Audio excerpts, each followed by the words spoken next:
Hello, class. Good afternoon, good day, and to my viewers in my YouTube channel. Thank you so much for watching my YouTube channel and for being a subscriber. I hope you will subscribe to my YouTube channel before we will proceed. For today's discussion, we will be discussing about correlations.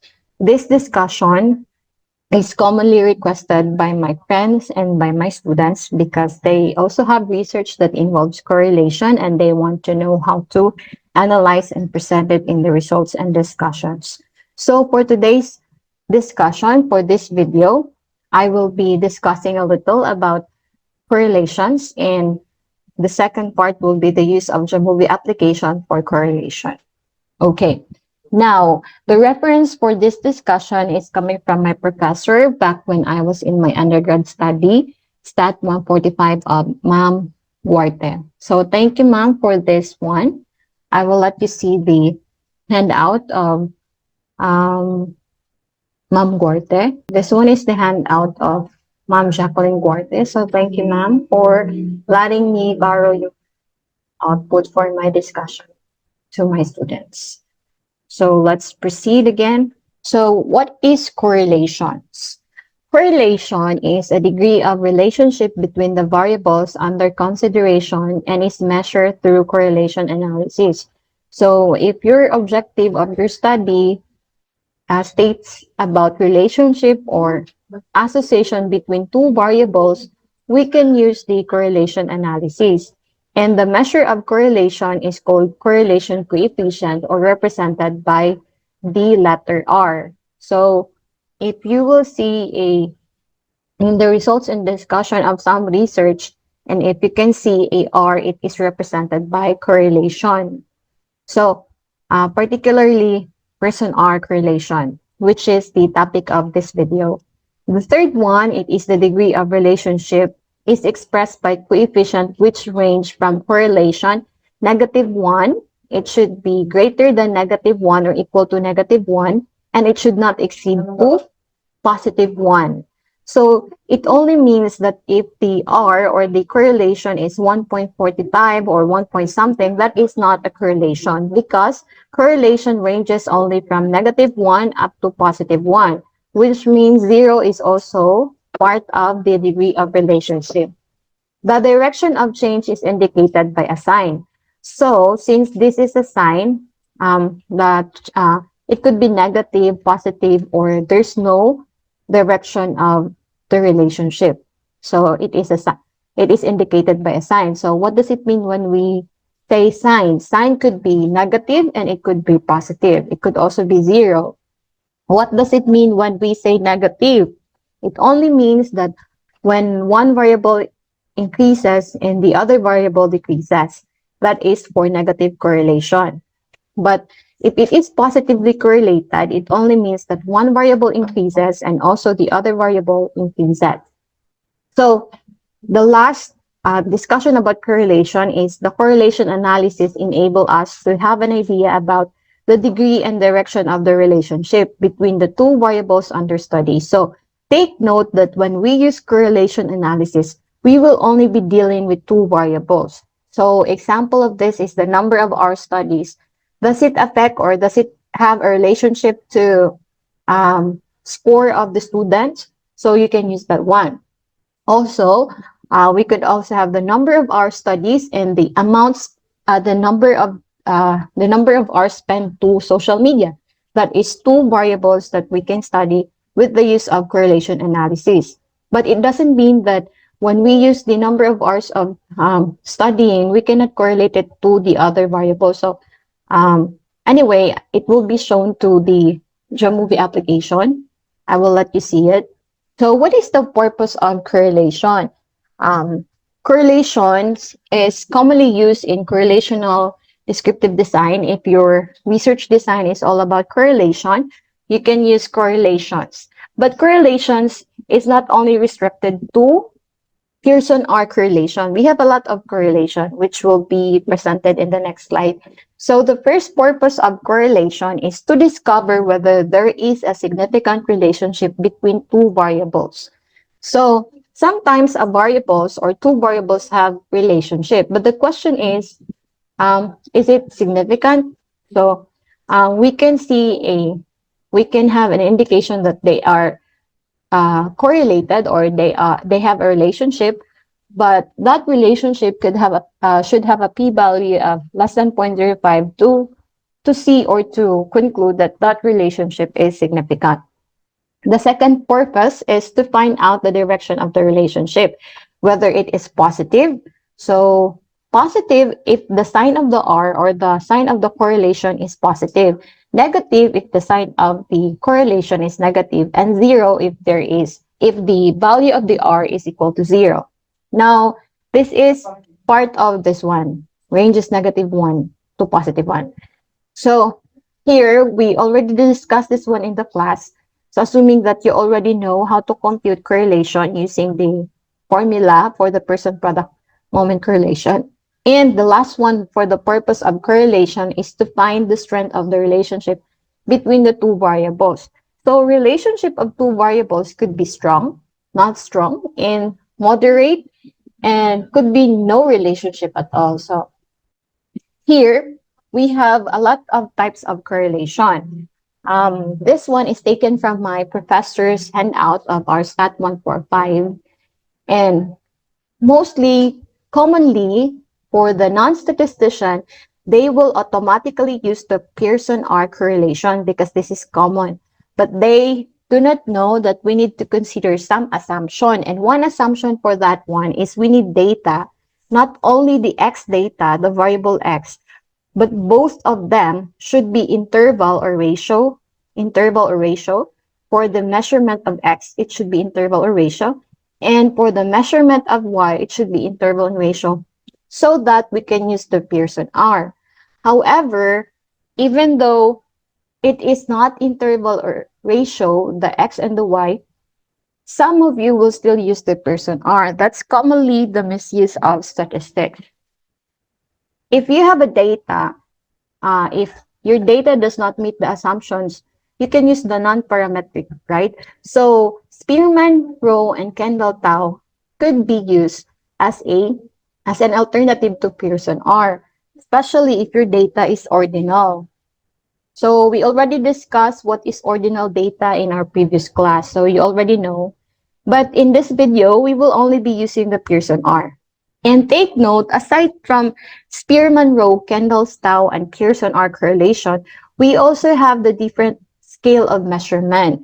And we also have different correlation. And in different correlation, take note that we need to consider the type of data. So if discrete nominal, for the X, we will use the pi and correlation. And if it is, and the Y also is discrete nominal, we can also use the contingency coefficient.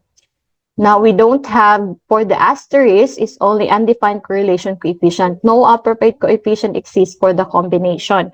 So if you are a statistician and you are really strict about the scale of measurement, you can use this one as your basis.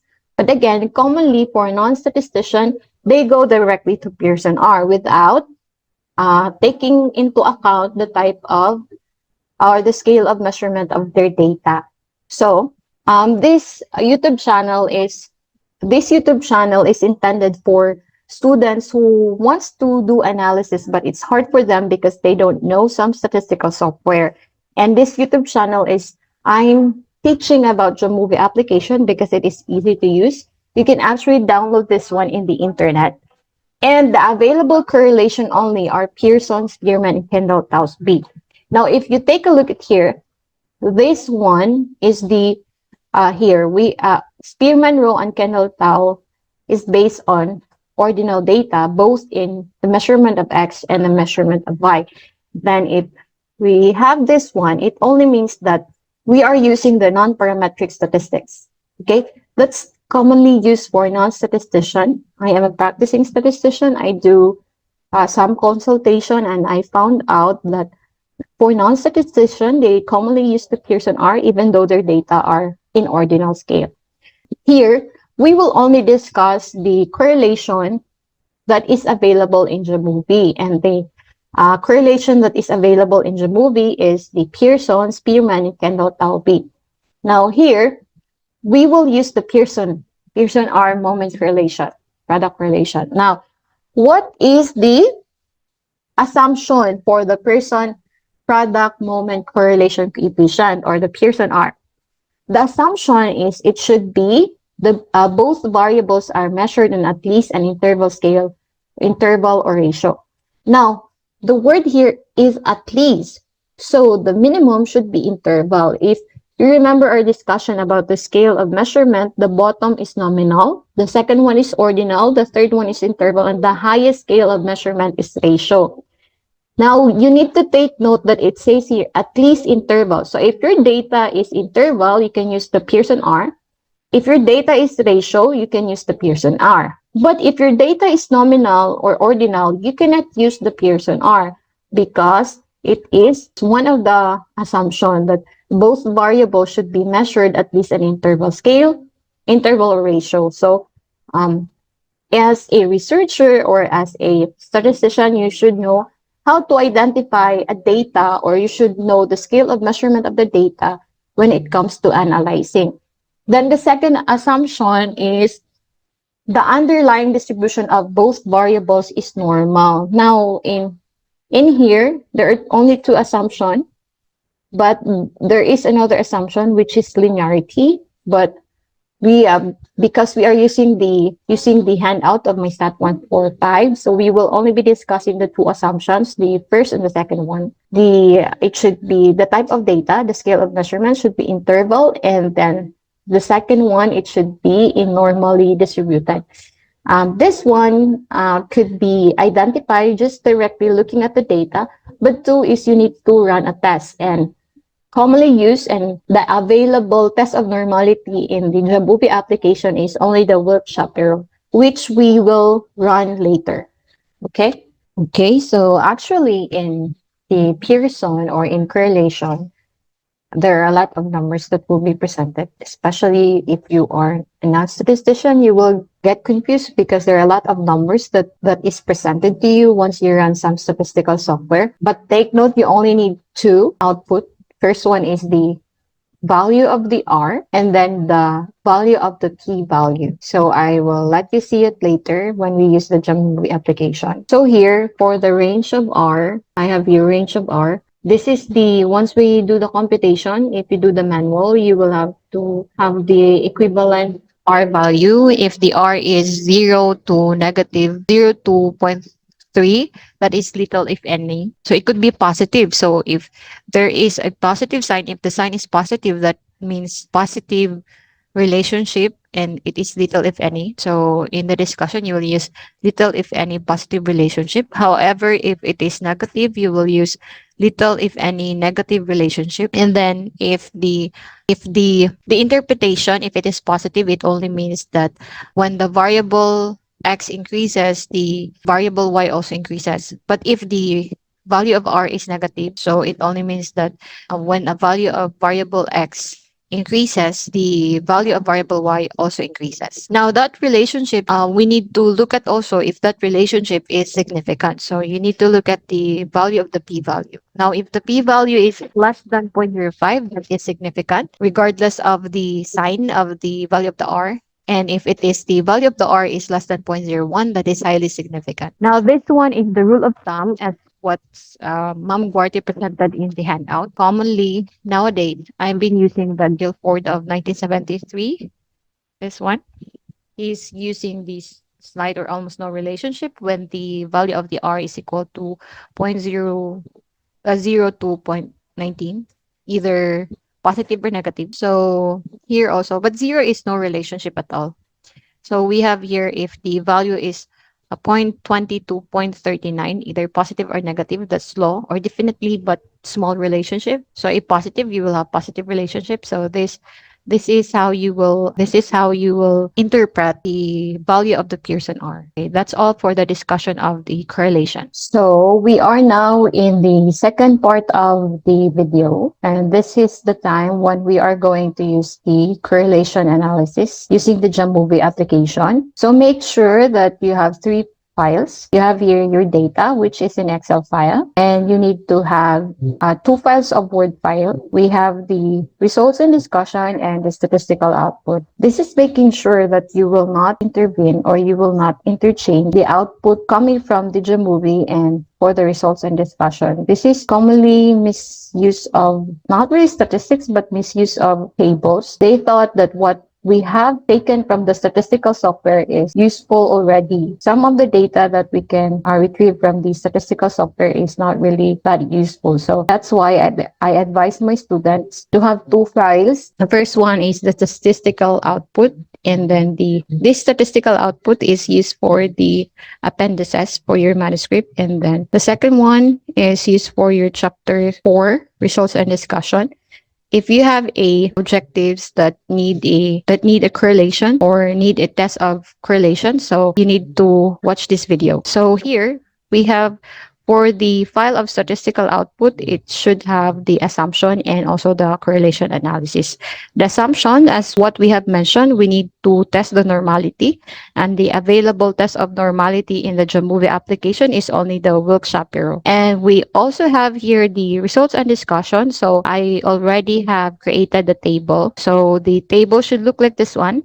You have the variables that you need to input here, the X and then the Y. Now later on, we will see what is the value of the X and what is the value of the Y. And you have the R, as I have mentioned earlier, that we only need the R and then the P value. For the R, we need to look at the equivalent here. If it is where it falls here, if it is from 0 to 0.30, we are using the Ma'am-Guartes rule of thumb in interpreting the value of R. And we need to take a look the p-value or the correlation analysis, which will be pasted here. And we need to identify if it is significant or highly significant. And if doesn't fall any of this p-value, it means it is not significant. Okay, here we have the statistical software. We have the Jamovi application, the SPSS, the Stata, and also the R. But for my student, I only teach them how to use Jamovi, and the version that I am using is 2.2.2. So some of my students have a higher version. Now here, it will bring you to an Excel format. So if you look at here, it looks like an Excel, right? Let's delete the variable. Okay, it's not working, but we can delete this one. Okay, delete the variable because we don't really use this one. Afterwards, you can click the 3 lines and click the import, and then you click this PC and then click the browse. Then you need to locate. I created a folder YouTube and correlation, and here the data for correlation. So I'm using this data for correlation. Let's see what's the data that I am using here. So we have the age. I think this is a data from an hospital. And then we have the blood pressure of the patients. So I guess this data are coming from the hospital.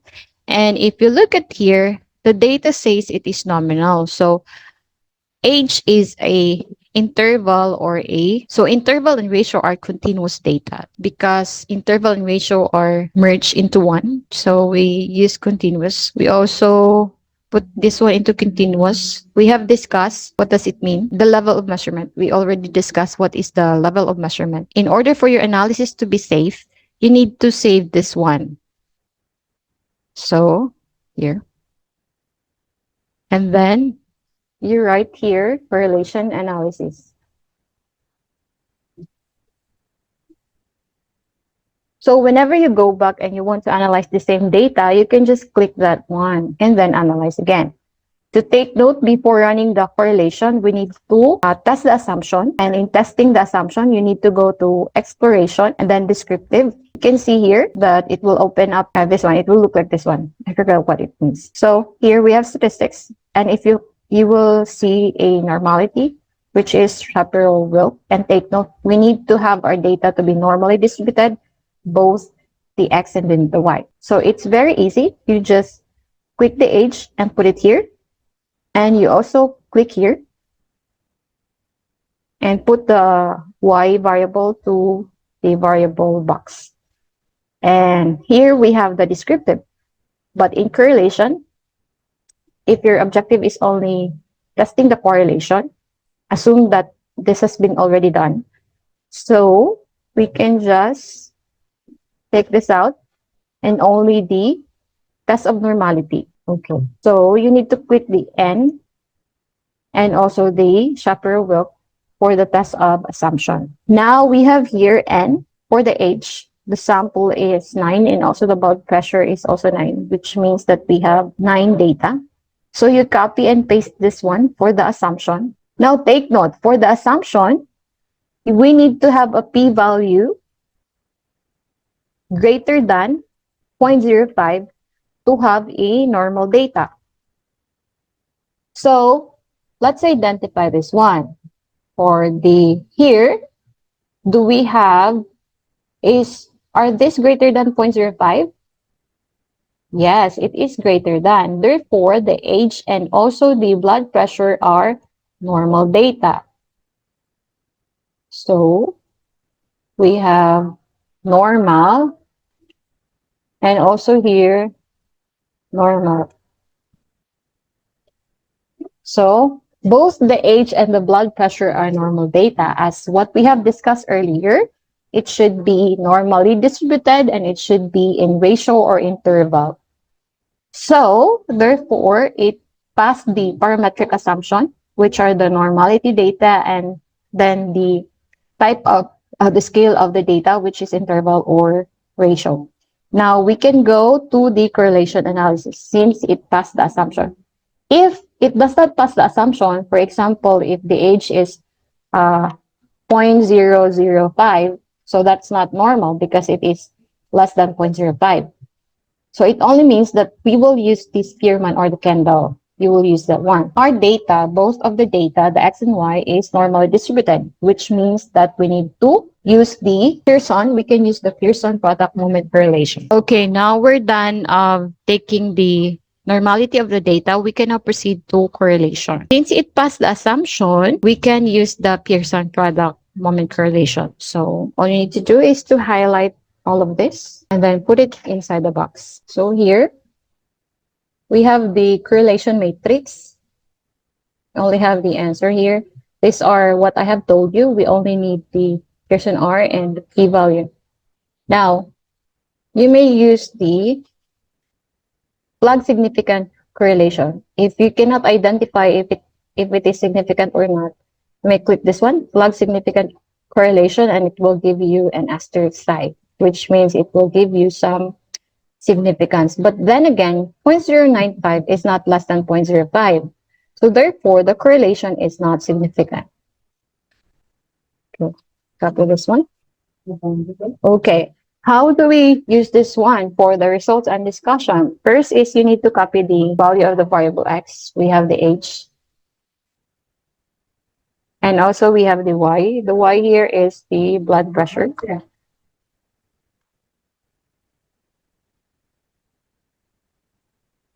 The R here, we need to have the small r. The R here is the 0.589. So look at here, 0.589. And also the relationship here is you need to identify it based on the legend. The legend, it should be smaller. So we have here the 0.589 falls over here. So it is, and the sign is positive, so that is moderate positive.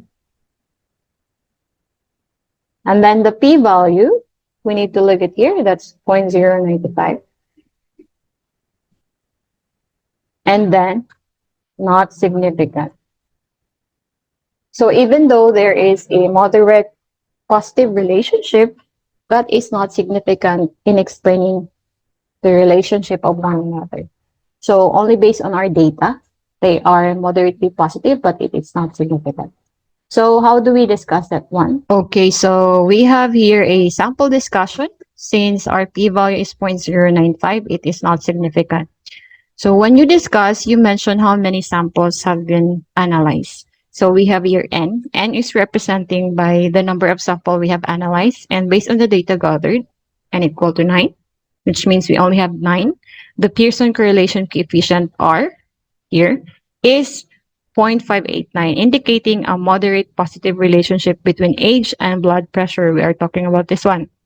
This suggests that generally, as age increases, blood pressure tends to increase as well. So, when the age increases, also the blood pressure. This is actually rational because once you're getting old, you have high blood pressure. However, the p-value associated with this correlation is 0.095. So it almost zero point zero 0.05, which is greater than conventional threshold of zero point zero 0.05. So we need zero point zero 0.05 to have a statistically significant relationship. However, with our p-value, given that it is 0.095, it only means that it is not statistically significant at 5% significance level. Therefore, although the data shows a moderate positive relationship between age and blood pressure, this relationship is not statistically significant. As a result, we cannot confidently conclude that there is a meaningful association between these two variables based on this data alone, because we only have 9. So, further investigation with a larger sample size or different methodological approaches may be required to draw more definitive conclusion. So that's correlation analysis, particularly Pearson product moment correlation. So I hope you like and subscribe to my YouTube channel for more videos. Thank you so much for listening. This is Adeline, your statistician and a teacher. Bye.